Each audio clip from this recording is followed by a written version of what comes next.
రౌడీల దగ్గర నుంచి పారిపోయి జోష్న గురించి నిజాన్ని బయటపెట్టిన దాసు. జోష్న చంప పగలగొట్టిన శివన్నారాయణ. అసలు ఇదంతా ఎలా జరగబోతుందో తెలుసుకోవాలనుకుంటే ఇప్పుడే మా ఛానల్ తప్పకుండా సబ్స్క్రైబ్ చేసుకుని మా వీడియోని ఒక లైక్ చేయండి. మా వీడియోని సబ్స్క్రైబ్ చేసుకుంటేనే టీవీలో కంటే ముందుగా మా ఛానల్లో మీరు చూడవచ్చు. ఇక పారిజాతం అయితే ఏంటిది ఇలా చేస్తుంది? నిజంగా నా మనవరాలు కాదు కదా, కానీ అలా భయపడిపోతుంది ఎందుకు? సుమిత్ర కూతురు తినే కదా, పాజిటివ్ వచ్చాయి కదా అని చెప్పేసి ఇక పారిజాతం అయితే మనసులో అనుకుంటుంటే జోష్న మాత్రం టెన్షన్గా అలా కూర్చుని ఉంటుంది. ఏంటో నా కొడుకు బయటపడేదాకా అసలు నిజాలేంటో తెలిసా లేవు. నా కొడుకు ఎక్కడున్నాడో ఏంటో, దేవుడా నా కొడుకుని ఎక్కడున్నా సరే తీసి నా దగ్గరికి చేర్చేలా చేయదేవుడా అని చెప్పేసి ఇక పారిజాతం అయితే దేవుణ్ణి కోరుకుంటూ ఉంటుంది. జోష్న అయితే రూమ్లోకి వెళ్ళి రౌడీలకి అయితే ఫోన్ చేస్తుంది. రే దాసు అక్కడే ఉన్నాడు కదా అని అడుగుతుంటే అక్కడే ఉన్నారు, అయితే ఒకసారి ఫోన్ ఇవ్వు అని చెప్పేసి ఇక జోష్న అయితే ఫోన్ ఇమ్మని దాసుకి ఇస్తుంది. చెప్పు ఏంటి జోష్న అని ఇక దాసు అంటుంటే, ఏం లేదు, నేను నిజంగానే నీ కూతురునేనా లేకపోతే దీపా నీ కూతురా అని చెప్పేసి ఇక జోష్న అడిగేసరికి దాసు అయితే నవ్వుతాడు. ఏంటి ఎలా నవ్వుతున్నావు చెప్పు అని ఇక జోష్న అడుగుతుంటే, అవును నువ్వు అడిగిన క్వశ్చన్కి నవ్వు రాకపోతే ఇంకా ఏమవుద్ది, నీకు ఆల్రెడీ తెలుసు కదా దీపే ఆ ఇంటి వారసురాలని, నువ్వెందుకు అంతలా అయిపోతున్నావు అని చెప్పేసి ఇక దాసు అడుగుతుంటే, ఏం లేదు ఇవాళ డాక్టర్ వచ్చింది, నా రిపోర్ట్స్ సుమిత్ర గారి రిపోర్ట్స్ ఇద్దరు కలిపి టెస్ట్ చేస్తే పాజిటివ్ వచ్చాయంట, ఆ విషయం నీకు తెలుసా? తెలీదు కదా అని చెప్పేసి ఇక జోష్న అడుగుతుంటే, ఏంటి పాజిటివ్ వచ్చాయా? అంత సీన్ ఏం లేదు, ఎందుకంటే నాకు తెలుసు దీపా ఏమి ఇంటి వారసురాలు నాకు బాగా తెలుసు అని చెప్పేసి ఇక దాసు అంటాడు. ఏమో రిపోర్ట్స్ మరి పాజిటివ్ వచ్చాయి కదా, అయితే ఏదో తికమక జరిగినట్టుంది, నువ్వు మాత్రం ఆ ఇంటి వారసురాలివి కాదు, నాకు తెలుసు బాగా, కావాలంటే వెళ్ళి నువ్వు మీ నాన్న డిఎన్ఏలు టెస్ట్ చేయించుకో, నీకే తెలిసిపోతుంది నువ్వు అసలు ఎవరి కూతురువో, ఆ డాక్టర్ అబద్ధం చెప్పుంటుంది, నువ్వే తెలుసుకో అని చెప్పేసి ఇక దాసు అయితే ఫోన్ కట్ చేస్తాడు. ఏంటి నాన్న ఇంత కాన్ఫిడెన్స్గా చెప్తున్నాడంటే నేను ఖచ్చితంగా సుమిత్ర వాళ్ళ కూతుర్ని కాదనమాట, అయితే డాక్టర్ అబద్ధం చెప్పింది, ఎందుకు అబద్ధం చెప్పింది అని ఇక జోష్న అయితే ఆలోచిస్తూ ఉంటుంది. దొరికింది ఛాన్స్ కదా అని చెప్పి ఇక దాసు అయితే మళ్ళీ రౌడీల్ని కొట్టి అక్కడి నుంచి అయితే పారిపోతాడు. ఈసారి మాత్రం దొరకకుండా పారిపోవాలని ఫిక్స్ అయ్యి చాలా కష్టపడి పరిగెడుతూ ఉంటాడు దాసు అయితే. జోష్న అయితే రూమ్ లో కూర్చుని ఆలోచిస్తూ ఉంటుంది. దాసు ఇక పరిగెత్తుకుని పారిపోయి ఇంటికైతే చాలా ఫాస్ట్ గా వస్తాడు.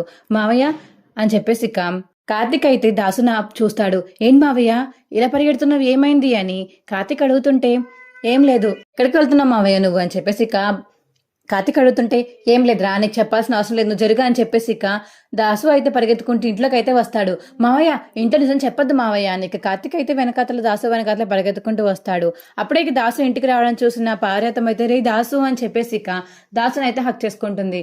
ఏంట్రా ఇన్ని రోజులు ఎక్కడికి వెళ్ళిపోయావురా, నాకు నిజాలు తెలియాలరా అని చెప్పేసి ఇక పారిజాతం అంటుంటే, ఏం నిజాలు తెలియాలి పారిజాతం నీకు అని అప్పుడే శివనారాయణ కిందకు వచ్చి అడుగుతాడు.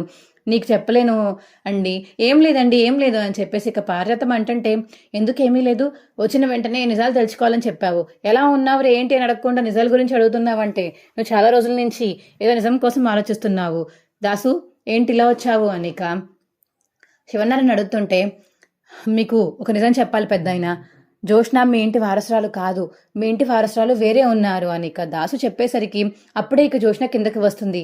ఏం మాట్లాడుతున్నావు నువ్వు, ఏంటి రిజల్ట్స్ కూడా పాజిటివ్ వచ్చాయి, ఏం మాట్లాడుతున్నావు అసలు నువ్వు అని ఇక శివనారాయణ అంటుంటే, ఆ రిజల్ట్స్ ఏవో తప్పై ఉండొచ్చు, కానీ ఖచ్చితంగా తను మాత్రం మీ ఇంటి వారసురాలు కాదు, మీ ఇంటి వారసురాలు వేరే ఉన్నారు, అదెవరో నాకు బాగా తెలుసు, ఇదిగో తినిచేదే బయటికి చెప్పిస్తాను అని జోష్న మెడ అయితే పట్టుకుంటాడు దాసు అయితే. అరే వదులు వదులు అని ఇంకా ఇంట్లో వాళ్ళందరూ వదలమని చెప్తున్నా సరే దాసు మాత్రం చాలా గట్టిగా అలా నెక్ పట్టుకుని అలా ఉండిపోతాడు మెడ పట్టుకుని. ఏంటి ఏం చేస్తున్నావు నువ్వు, ఎందుకు అలా గొంతు పిసికేస్తున్నావు, మా మనవరాలది వదులు అని ఇక పారిజాతం వాళ్ళందరూ అంటుంటే, ఇంటి వారసురాలు తిను కాదు, చెప్పు జోష్న నిజం చెప్తావా, లేకపోతే ఇప్పటికిప్పుడే డిఎన్ఏ టెస్ట్ చేయించిన, చెప్తావా చెప్పవా, లేకపోతే మొత్తం నిజం చెప్పేస్తాను ఎవరో అని ఇక దాసు అయితే కష్టపడి బెదిరిస్తుంటే జోష్న మాత్రం చెప్పకుండా అలా ఉండిపోతుంది. మీ ఇంటి వారసురాలు తిను కాదు దీప, కావాలంటే వచ్చిన డాక్టర్ని మళ్ళీ ఫోన్ చేసి కనుక్కోండి, అసలు జోష్న రిజల్ట్స్ ఏమయ్యాయో, ఇంటి వారసురాలు ఎవరో మీరే కనుక్కోండి అని చెప్పేసి ఇక దాసు అయితే నిజం చెప్పేసరికి జోష్న షాక్ అయిపోయి అలా చూస్తూ ఉండిపోతుంది. ఇక ఈ దశరథకి అయితే డౌట్ వచ్చి డాక్టర్కి అయితే ఫోన్ చేస్తాడు. ఇక డాక్టర్కి ఫోన్ చేయడంతో, డాక్టర్ మా ఇంటికి ఒక ఆయన వచ్చి వాళ్ళు నిజంగా దీపా రిపోర్ట్సే కరెక్ట్, దీపా ఇంటి వారసులు అని చెప్పేసి అంటున్నాడు, జోష్న మా ఇంటి వారసులు కాదని చెప్తున్నాడు, మీరు ఏమంటారు అని ఇక దశరథ అయితే ఫోన్ చేసి అడుగుతుంటే డాక్టర్ని, అవును దీప మీ ఇంటి వారసురాలండి. నేను దీపాకే టెస్ట్ చేశాను. ఆ రిపోర్ట్సే పాజిటివ్ వచ్చాయి. అందుకే నేను జోష్న రిపోర్ట్స్ వచ్చాయని చెప్పలేదు, కానీ మీ కూతురు మిమ్మల్ని కాపాడుతుందని చెప్పాను. మీరు నా మాటలు ఒకసారి గుర్తు చేసుకోవచ్చు. అవును, ఆయన చెప్పింది కరెక్టే. దీపాయే మీ ఇంటి వారసురాలు అని చెప్పేసి ఇక డాక్టర్ అయితే చెప్పేస్తుంది. ఇక దశరథ్ అయితే షాకింగ్ ఫేసెస్ గా చూస్తూ ఉండిపోతాడు. మా వీడియో మీకు ఎలా అనిపించిందో కింద కామెంట్ సెక్షన్లో తెలియచేయండి. మా వీడియో కనుక నచ్చితే మా వీడియోని లైక్ చేసి తప్పకుండా మా ఛానల్ సబ్స్క్రైబ్ చేసుకోండి. పక్కనే ఉన్న గంట సింబల్ మీద క్లిక్ చేసి నోటిఫికేషన్స్ ఆల్లో పెట్టుకోండి. అప్పుడే నేను చేసే వీడియోలు మీకు రోజు వస్తాయి. Bye friends.